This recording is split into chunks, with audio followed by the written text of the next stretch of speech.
this time machine is functioning. Oh, really? Yes. How about me press this button?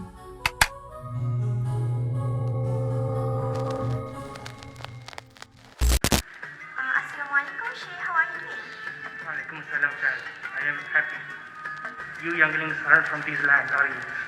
Well, you guessed correctly. We are actually travelers from Powerland, and we've come here to learn about Abu Ali and Hussein bin Abdullah ibn Sina.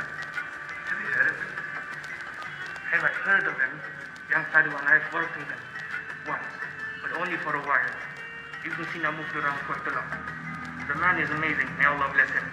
He memorized the Quran when he was just 10. If I'm not mistaken, isn't he specialized in medicine? In the field of medicine, he is simply the master. Apparently, he started learning since he was his teenage years, and the subject was like nothing to him.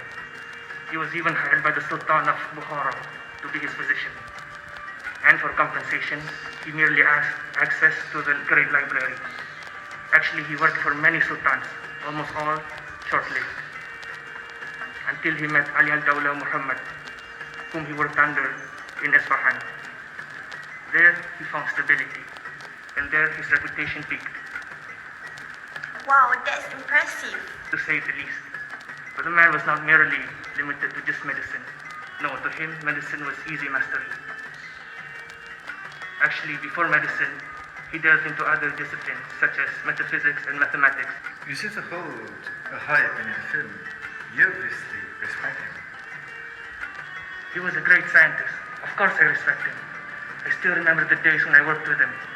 He really takes his studies and works seriously. So his work ethic is admirable. The man also spent much of his time writing books since the age of 21. Oh, do you read his works? And if it's permissible, could we perhaps have a look at it? Yes, I read almost all of his works. And unfortunately, I don't own any of those books, but you can find them at the library. It's just down over yonder. Oh, the library. That's perfect. Thank you, Sheikh. Enjoy your time here, and I hope you get back safely.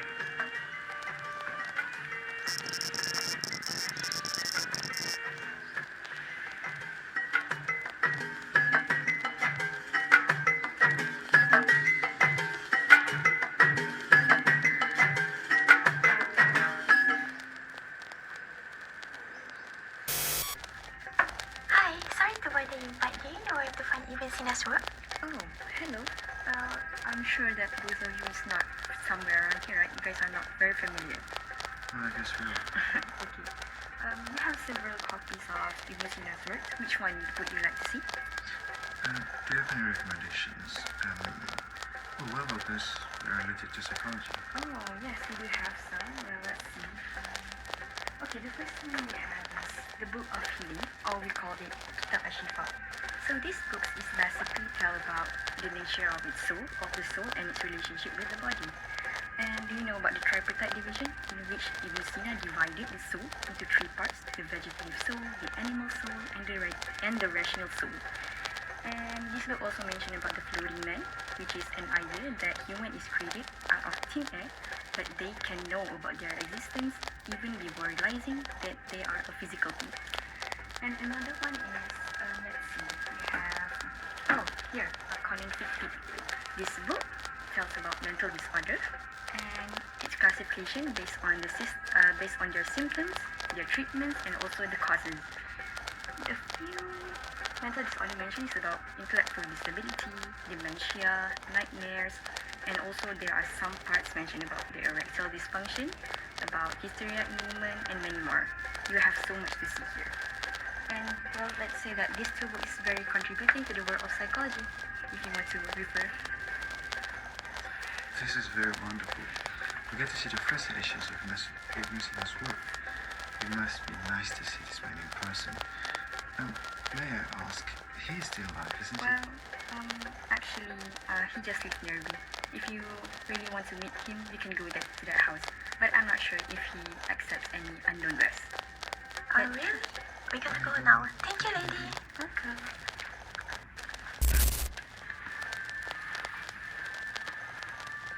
Ibn Sina, Assalamualaikum. Assalamu warahmatullahi wabarakatuh. We've come to learn about your contributions on psychology. Can you tell us about your work? Yeah, so my contribution to psychology emphasizes the unity of the mind and the body. So I laid the groundwork for psychosomatic medicine by highlighting this connection better. Oh, so how did you conceptualize the mind? How did I conceptualize? Come on, let's take a seat and then let's talk more further. Sure. Yeah, so about the question you asked, so I've theorized that the concept of mind has different faculties, for example, like perception, imagination, memory, or intellect. So these all small aspects are very important in shaping a human's mental experiences. So what factors did you explore in understanding human behavior?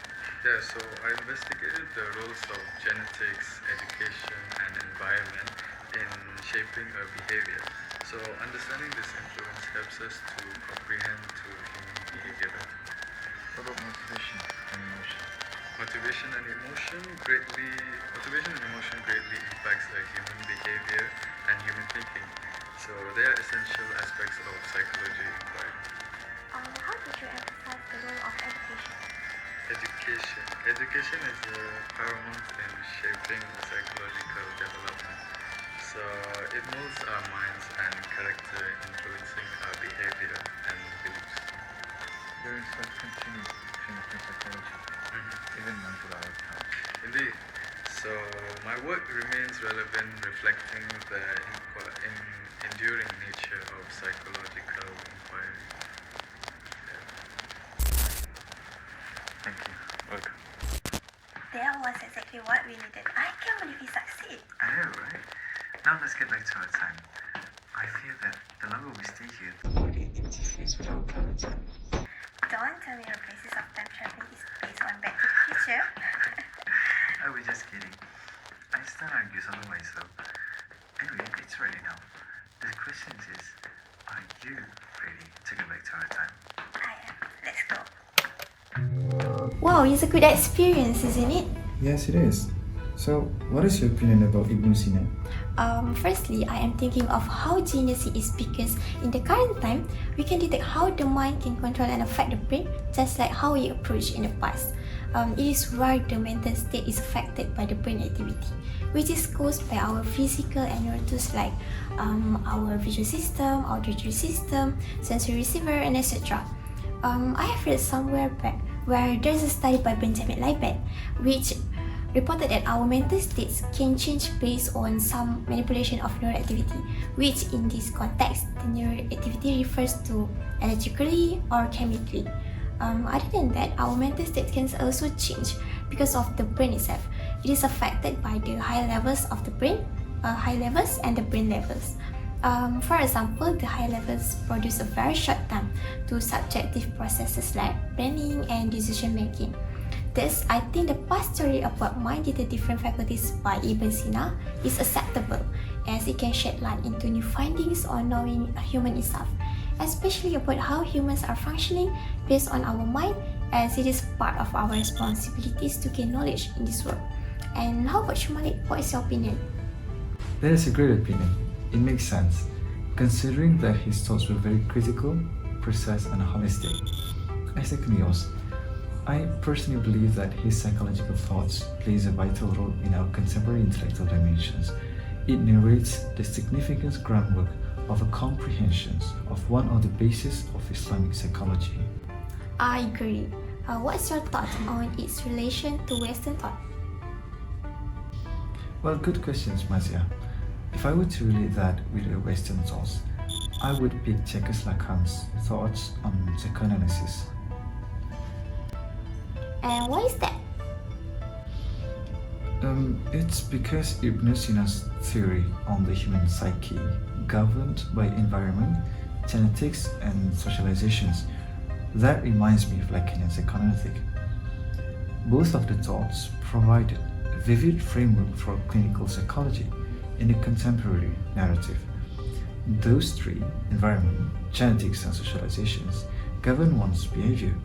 Thus, it is as relevant as Western thoughts and to me, it is still can be applied to any clinical practice.